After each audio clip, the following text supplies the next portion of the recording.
menuaba. Ememe nyina nuaba efia kwache adepa. Afejibre na KASE3BO nkyere mu ene awie wo Gyasogyaso kwan so. Yemfanso mu. Nyce FM 90.7. Yense KASE3BO no ase emfa emfri aha. Yapom de wonsem de ehia ye papa enti abribia no eyese ne yempanifo hwe na eba na pom de wonsem so a omotutu bibia ye enso etumi ede emayen na eno enti ana oh my God na mampeni His Excellency John Dramani Mahama ede atodwa trese eno nti na wabo modin a se ene nyame ayadoma ye wo health insurance wo dada ene yarewa bi nkaka utumi de kwa ya sabia etumi eso wasene na emmo ya na kranko ya de na ho no so na ya na sika yie ni wo no se ne tipa ye na ayemtuo de wonya yi adrobobo pa system obi a wo na wo sene no na so ya na kranko ya de ti se kidney hunsensem ne cancer ne sa yarewa no de eno de ya na akwakobo wutiri so eno enti na wabo modin a ede eye Mahama care aba erese wonu mu ebekọ sa hu yehia ne mu no wonso betumi akwaya sabia akwakoje ayarhwe na ende bibia so atumi akoye nso atumi ede amawom na abro my Ghana emampani ekopie mu ewo 79th World Health Assembly ye no ekoso ewo ye Geneva anode tudwa etrese odisase ye wanyina egu aponso se ne obeya yapom de wonsem so wo man mu no ebetumi akwa ne mu yie papa na okasa no ana otrese sisi o my Ghana ya pese yankasa yede ye ho enti wo hwe ono ne na banya mo ahyase etutu eniama yie papa enye asem ketwa enti eba na pomudin mu enso a se ne ene oka Mahama care no asem no wasanso ade atodwa etrese eyade a wonmu ehwe na eban vaccines ahodo chese edro bia wonmu a ebo ho ban efinyarwa ahodo enya ebeka ya wo de COVID-19 eba ye emu enra ya wo ye ana Johnson na Sputnik V ni enhu asefo a ye wo nyina na so my Ghana yenye bi e haramu ni nyina age se binumu ana omo ahunyamobọ na omo atumi ede abreye enti otrese enu bia ahodo te se ya na nkwada ye wo ye si bibi di polo ni ade na ya wo vaccines ni ade no omo hyase etu anamo a by 2030 die a oh my Ghana eban vaccines bia ya betumi ayeye de ewo oman mu a man ne bedumre bi kwa na amanya hodo nso ede wo ho etu yen so se ene ye be ma hosa endro no ebi enso ewo eho nomo na de atudwa ese se ne wedding kanka no by 2030 die ensise egu akwamti ye be fi eye Gavi funding for vaccines ahodo no enyina mu na oh my Ghana ya so yetumi ayeye de na yetumi so kra edi bi aboa eye amanya hodo a won ebenya bia okasa ya yentiensema mampeni editu our providers are paid on time. We ensure that our citizens are treated with dignity. We've also confronted the rising tide of non-communicable diseases by launching the Ghana Medical Trust Fund, also known as Mahama Cares. This fund is a lifeline for those suffering from non-communicable diseases, cardiovascular conditions, cancers, liver disease, and renal failures that were previously a death sentence for the poor. Mahama Cares is ensuring that specialized high-cost care is not a privilege for just a few, but is a right for all. Ghana, I'm also happy to report, is on track to exit Gavi funding for vaccines by the year 2030, and we hope to transition into a donor in the not too distant future.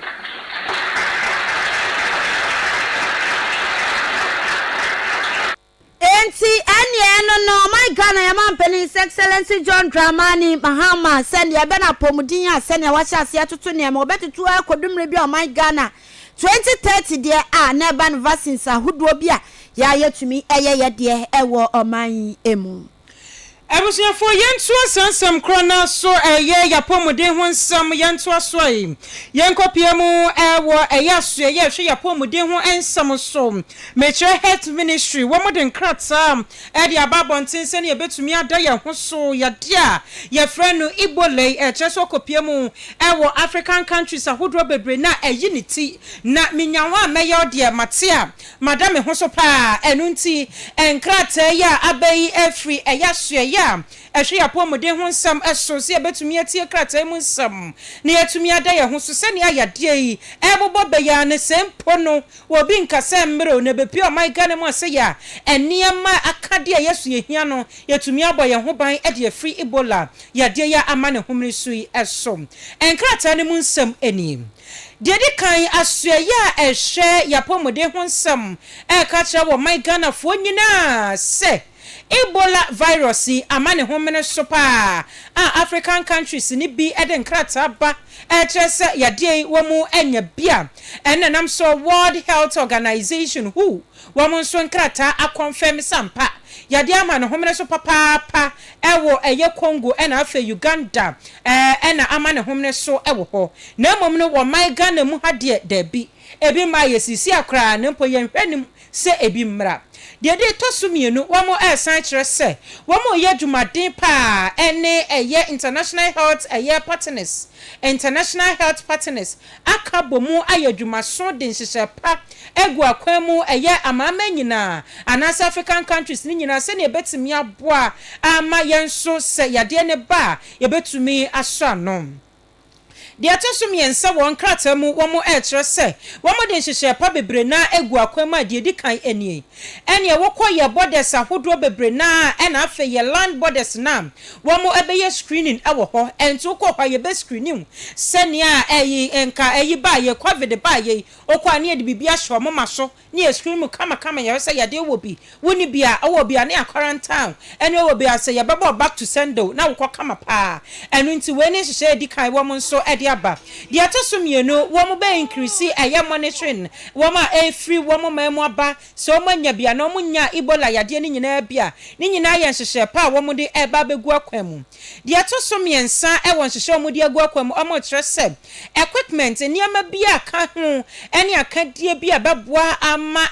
wona ebehwe se yade wo bo nya bi wunya bi ni nyina wombehwe no nurses fo no womo de niama ni nyina ebegu kwamu enso ede amomo na fe no training akoso edi ama health workers ni nyina afen so mo beja kwan edi ama wo ma wo mususu se yade wo manya bi ni nyina no yade wo bepe baabi edi wo magu enkrata ne munsam enene hyehye mo de agu akwan mu ebi eniem na de atoso nan e won krata mu wo ma kire se yade yi enimu anase woni ne ben edi ahye mu a eye Ebola yade yi ubenya bi Dedi kan ewo mu eno no na yade wunya bia de be kire se wonya yade bi obeye mre pa obeye mre obenya fever ena afa wuti ebeje wo ga ena afa obe fisa sabi mesra wa wudidi afacha me awie yi obe fisa ena afa nso no diarrhea ene esabi wuja na wo fe sayade wunya bia ena afa nso no ebi wo hode a na se wo tumoja kra yade yi eye Ebola yade se wunya bia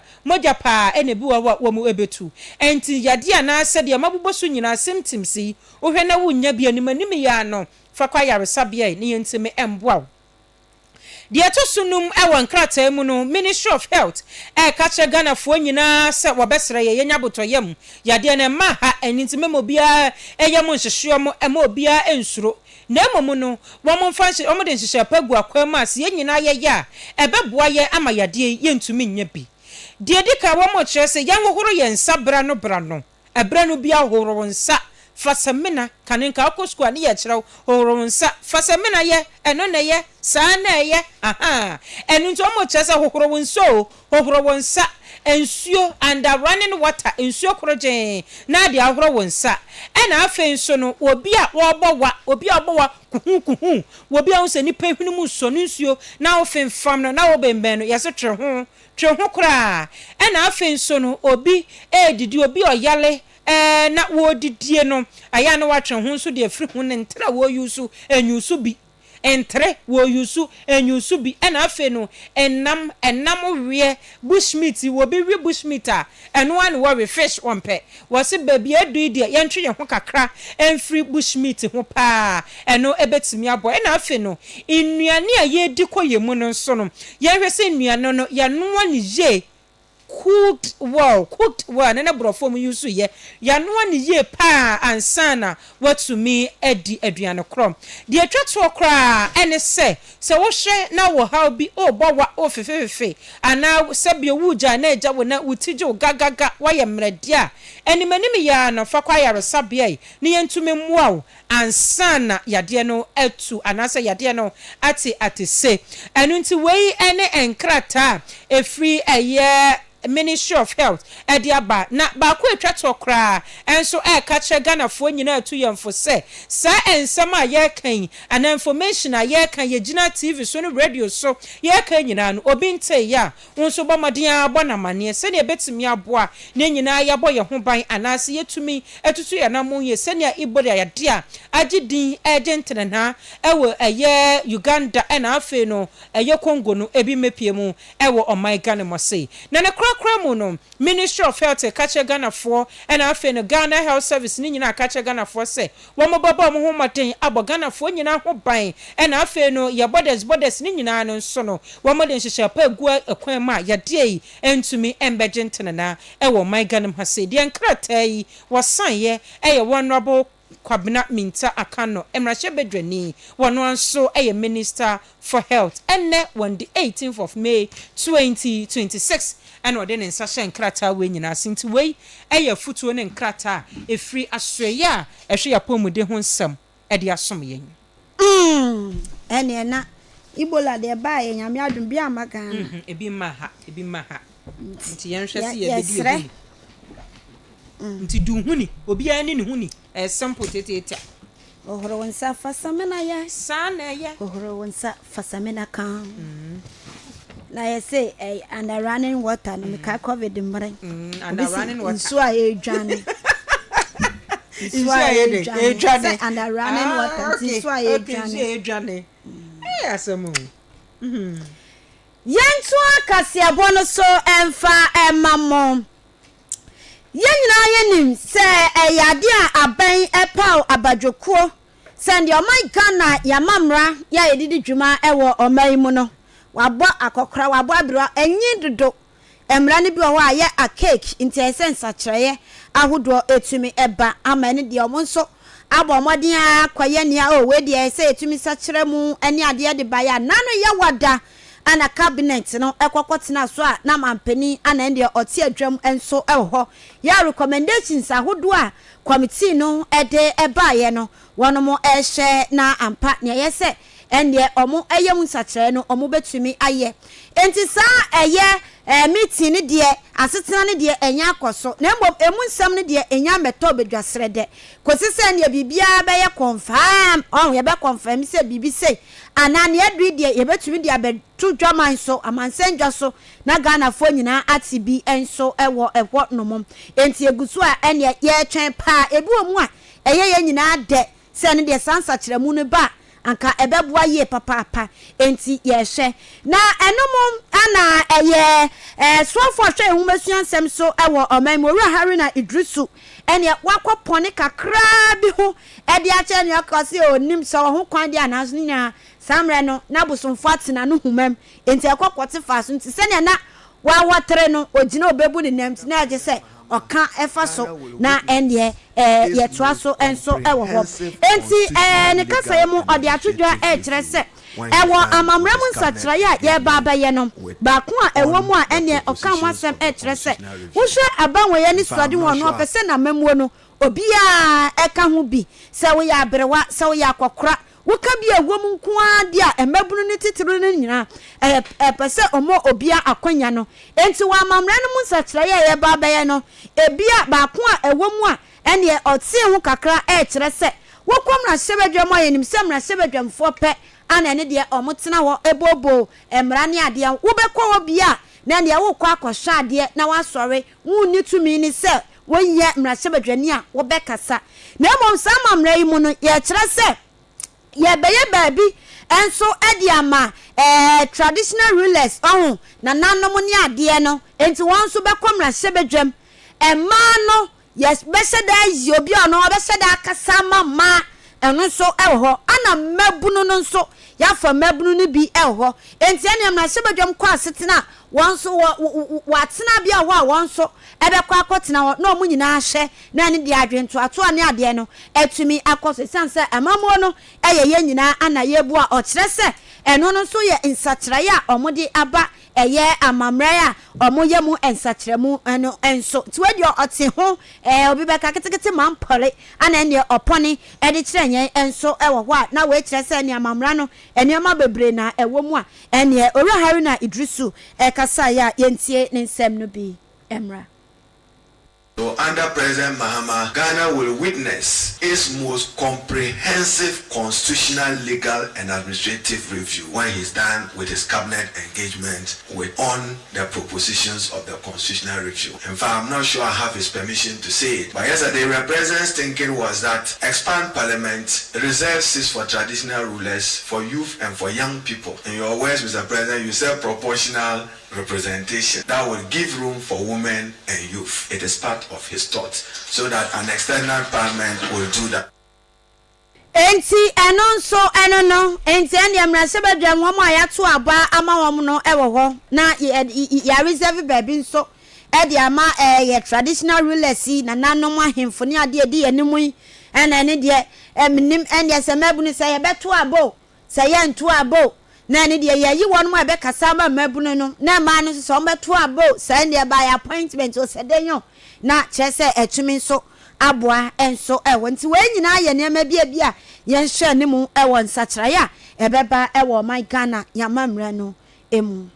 yentu asem no so na yenko ensem foforo emu na watwetwe mu ni na watwe mu nyina no national chairman Edema National Democratic Congress NDC amanyoko no Owura Johnson na siedu enketia General Mosquito ene thank you to wakopa aprobei wanemu dase afie atwa mu no hyase afie wensu wogiremu pampe sabelaba ene wakɔ ne wɔsen woduha ne wɔkɔ ene na watwetwe mu okopie mu awo Savannah region when so akokopie mu ewo yendia wode aseda ema de hye wo kyerɛ se wɔmɔboa papa aye afie atwa mu abato a wɔmɔto nyina no wɔmɔto ye edemandi samanyoko a esie ne kegeni aseda oba beda o masese wɔm nyina aboa amankunimdie ekodema NDC amanyoko na nasie na chi no wɔsansra wɔn paa se na betimi aboa na mpuntuo etimi akoso ewo yende ne de wɔbɛsra wɔn paa wɔde ne nsada ne nsayema ne kotodwagu fam wɔsra wɔn se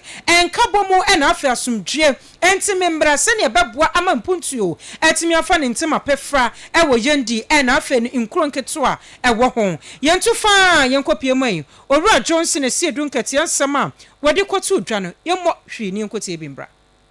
If you divide yourself thinking that you alone will do what will serve your interest, in the end, you can't get what will serve your interest and you can't get what will serve the collective interest. So you lose on both sides. But if you swallow your head and add a little patience, you reap the dividends of peace and unity. As I sat here listening to your NCE and to your member of parliament, I was very, very excited because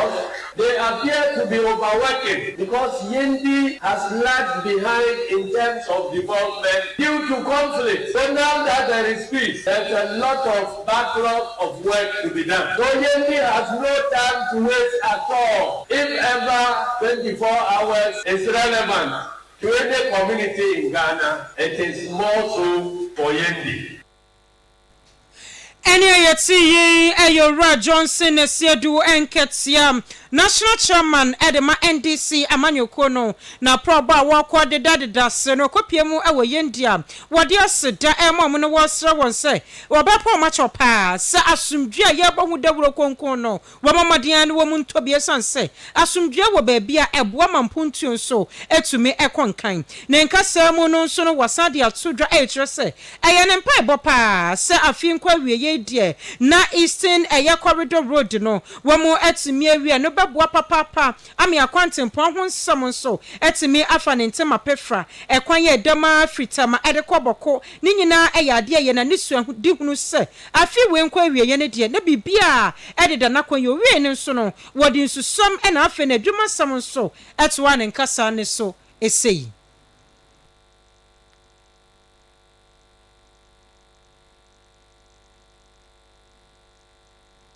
is continuing at very fast speed, and already vehicles bound to the north have started using the eastern corridor from Tema because it is shorter and it is less cumbersome to travel on. My prayer is that by the end of next year,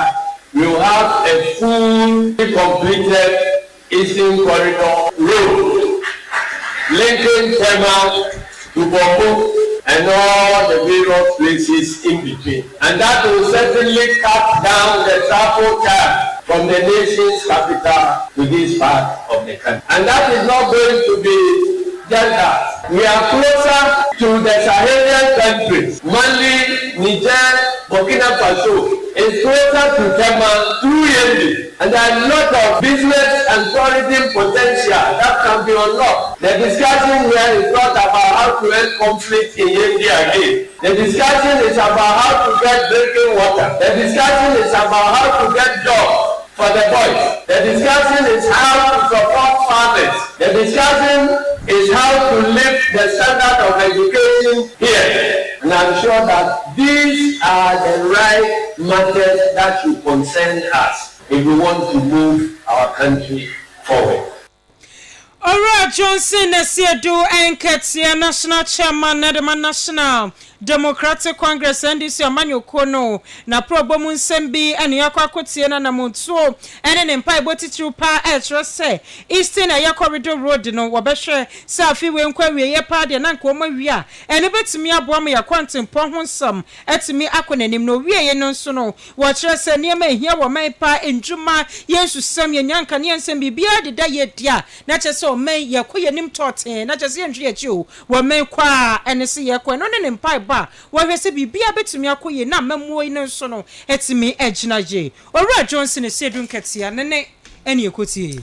Nyce 90.7 area prem to bre KASE3BO Gyasogyaso ana edroda de wason egusu a utie na yentu KASE3BO no so na yenjina mu ewo nsemfofro mu eno NPP Emmanuel Kono mu mpanifo ebo modin a eye nsemtrofo nhyiemu na eye dom kuma ba no dani ya onukro ya yemrahebetwani di madehia ewo efutu abato mpesua yi eso eye honorable Alexander Afenyo Markin ono ana ojinamu na ende oni nsemtrofo edi enkomo na ne kasa ye no nyina akwakogina ende sisi a chichi awodo a ende ye chichichichi NPP Emmanuel Kono ma sisi a mu pese omo cheso NPP Emmanuel Kono NDC Emmanuel Kono pese omoka NPP Emmanuel Kono kasaboa ehye omuyemu a omo so omo entiase enti se ne ye nyina ye ni mu no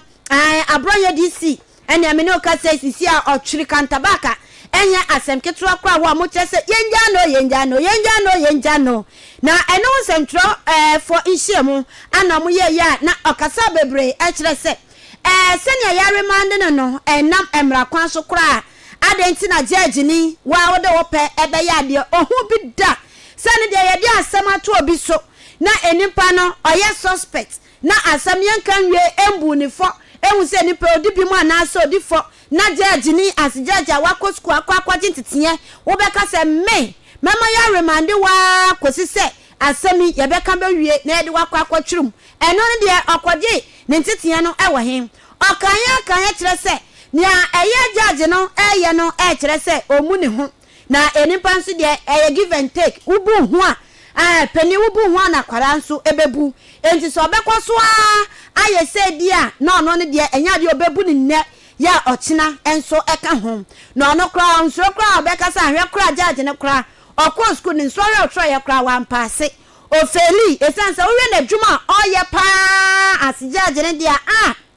na trese enya sa ana emra no ote enti o trese waka judge no ntia ase onte no contempt na ndia akọ no ho no be mu say yes o kra se me hwehwe pa ma bo time ache ana ndia wo de ho aba enti onsuro ana oka se judge ne de wa mu ne ho a ene ono nso omu ne ne yo ochina so eka ho kosi se obebu ne ho ansana ene okasa bia kire se ne ekoso nyina no chief justice wo henie anano toku no koye bia hey mo se mo nti bi da ono mpo wanya bibibɔ ne bia mo awo no to konso afi akonwa yi so enti ene mra na mo se ba ba ye adwuma e wo man mu no ene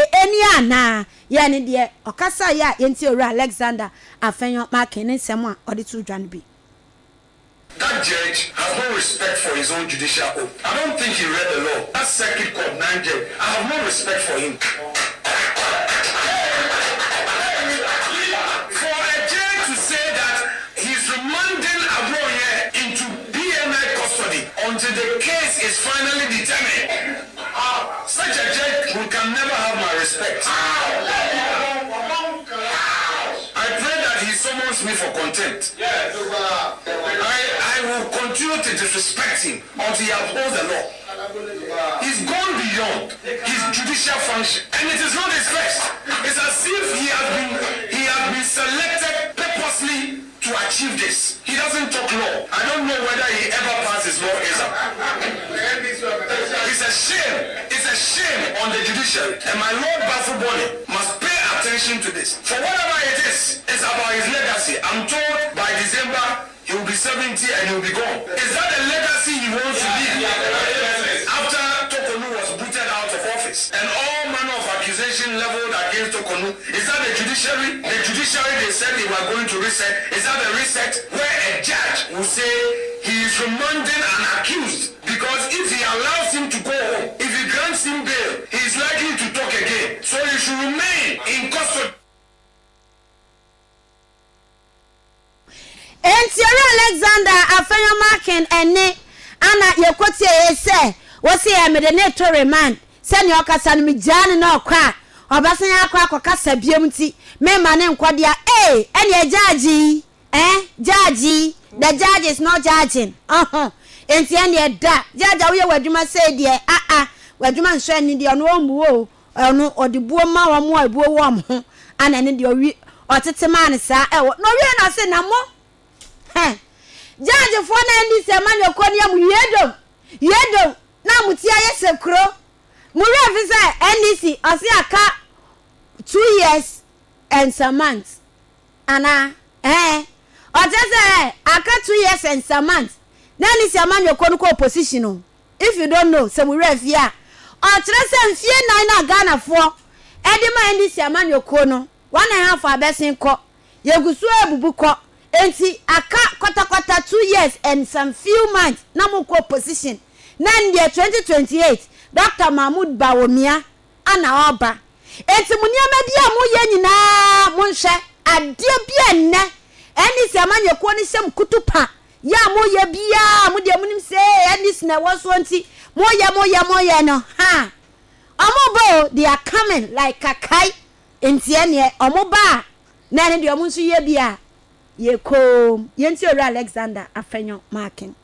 So the NDC party functionaries who are encouraging this, you should know that your 4 years is now left with some 2.5 years. Your time will come. Those judges should know that President Mohammed Stena will soon come to an end. They should know this. That God willing, 2028 will be Dr. Bawumia Stena.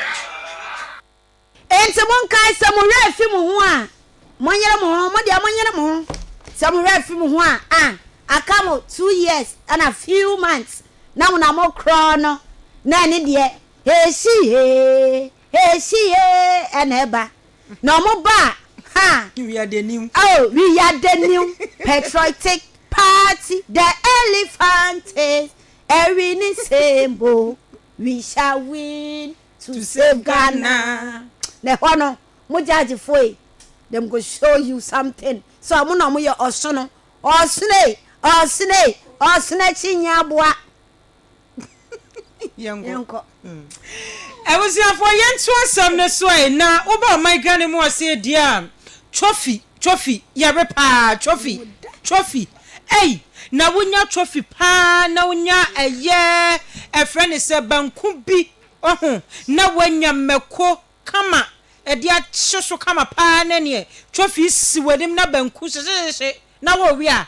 ede pa trophy ni so de ya chi na mekoko ho a ye na ba biewu titiri ni wona eton eye bayira ya che ene odu wini ba run about here ya bayira ya che ene ofra trophy ni yese ne bon so den trophy na ede pa na no na eye FDA Food and Drugs Authority one more den krata ede abachire mu se trophy ya e friend take it early eni dia dia ma ne trophy enu ya bra da wo man mu ya bra ya de tabo dia to so 1999 ye chese trophy ni kwa se ba o man Ghana mu obiem na Ghana fo buzom se trophy ya trophy ana trophy foforo ena omo chese trophy ya na die nti a wo mo mpese ya ba ribiem no enie wo mo chese trophy no srade wo mu pa srade de ebi wom na wo wi trophy na enie kase wo be ya mana boroso wo be tu sesebe wo be ya kase pa trophy wo be pai se hu wo be kwadiasa wo wi trophy na wo wi a diasa fo kran from ho dia to so mienu ya dia friend hypertension wo be nya bi dia to so miensa heart disease akomaya de wo be nya bi ena afin so ya dia bebre na no edeba enu nti na omo ka che Ghana fo se yenja wi na so Ghana fo se bio ya so de ne sebe da bohoma yempesi ebetie sanse no mu da ebekunyan enti omo sre Ghana fo ne mpanifo ayeka bie wom ene abrofo ise se twofiri munja afaba munja se mode ba o man Ghana mo se no omo ne mpanifo kwotena se ayen hyehyeye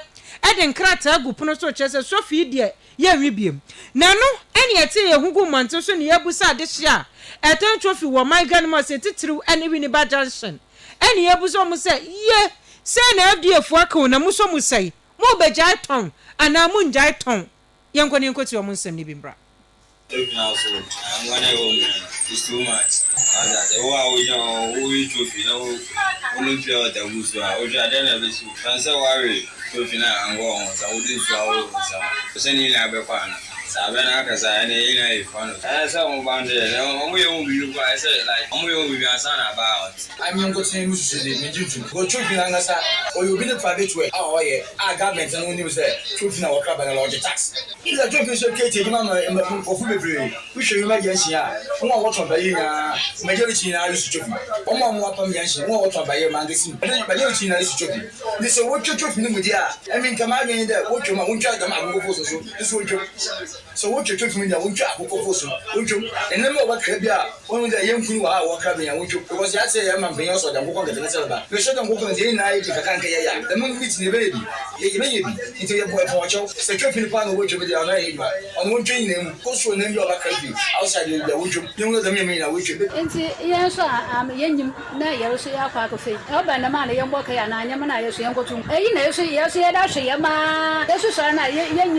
miss me a young boy, every Yakapria. In the house of Yakapria, when you may be a liar. One way you may be a my day. Messi Apunia, and Yokuna, young Koyan, and Shayama. It is a one band down on one hour, so see, baby, what is he ban? One more the end of a job, and you see a jaton. So what job, but that, no, she has a jaton. No one was in the self, and you may have you can. One minute, you may get no friend, I'm not on. Or quite able to die, and the self, you may get my jet, the mother. Was on one, no one job, so the job as I also, a human. One or one, or child that the mother will get, but I'm almost stop. And Sana, every bar of Okono, I can't tell you, or yet for one with the man of our catcher. I'm more proper than each other. Now, if you are not waiting on you, that may have come out. If you want the praise for another bachelor now. I'm going to feed a banana to any. I bet was at now, but made a news a guy wasn't in the Chile, I think I should be in Nyce. Yeah, when you may be OG, Kawa, oh, Madame Sad nonsense system. Only the Bible to my shaman and moon. On French, Papi, Embra, now in Panshana on Tassi. Anybody would know about the shabby non for Judge and Papi and Mamma. I would, anybody who the sense of a dimension, abandonation. Enti wey aya dihye bine ene ekotie ye no trophy no ebi chese de bida wonya awie no trophy na ede na obesi de jawie wo be kese kro wonya kese mpai enipa de adea enti omo bi bu chese aban ni nso mfa hye nwa kwam se ne omo de tabo de atoso de a wo mu njai kra no mu nsu njaiwe simple tietia eno ene Ghana fo bi adwenche ne yakotie sani mpa na okasa asem de ne ho de nam ne ya adwen samusi ye njaiwe a mu njai kra yensu yenjaiwe ana obi nso se omo baba ni we ya ene wo fada mpem ofa omunya ofa ofa de say ofa ene so ai ofa ai ofa de be den Wafanso eye wada mpemu ache yempeja no no be from them oh badia no nso edo sa na edene jari president jari ba menim se wo wi obeye kese pan kamari opeso ye kese oh emi asepa de no balance o ni ope ye nya sisi ampesa mi ya tisewo me a we ya sure yeah obi so nya ye kese oh tise me say wo pa ye kese me nya nka me ya tete tisewo anyo tiatia adai wonyini kura si yes wonyini ohun so ya kula zana manfo de ye me obi hu kura so akura na tese no obi tumi hu mami panyin a tise me amete he mami panyin na makuma yese na makuma efia no no ani mami panyin tise me anya mema na enka no kwa first born ya Isaac yepe efia yen solo nkoi na efia no ani ba me ye kase a nkanie akam dem kase ne behunu na wom nyini kura usakura wanyini usunti disadvantage but but we tie say akasefo no ye dan yam be kwa ajaye ye be kwan wose papa ko siesie tina bia pa bia maye ya ho odin mo be ka dem ntem be ka dem no na no abo a kire no wo ko kakra havia wo ti cha ba ye ya wo ho ba ye wo be ti do simiti so adro kam me na me sene no havia yanko wa yanko nya na be na ma bo wa pa wa misra be ntro ne yanko ye nya e be to e time ya so ya tesi no dia ma fresh na zi enso no ma fresh wo si enso le ma fresh sisi ade anfa o madam ya hwe o fa madam ya hwe sole o de ho be boss sports for no mo fa me ya hwe nti o so fa me ya hwe umume u benya 0.5% wati ya pon ya sole ayi for idosun producers asina this year and obo voice my do baby na bua no ana esun ana osabari ma kwaku trustworthy wa pa dia membo e kire mebo dia pa wan dia mebo akosi se ka kire eyi de ene ka kire wa bo adwuma obo eyi adepechi dom ha made money for in the building ana eyi abaya ya nanim tuntum se eyi se e fe no eyi August nana ya me da se wo nana ya me fa de pan so on sa da no ya call Klimovic na ya body ma me si aden sisi Nyce FM aye adepa station ana obi adepa nti wo de ne matwam ma je afi unsem ja enti Reverend Akono ba Kofi Abude ko YouTube ene ye nhia Facebook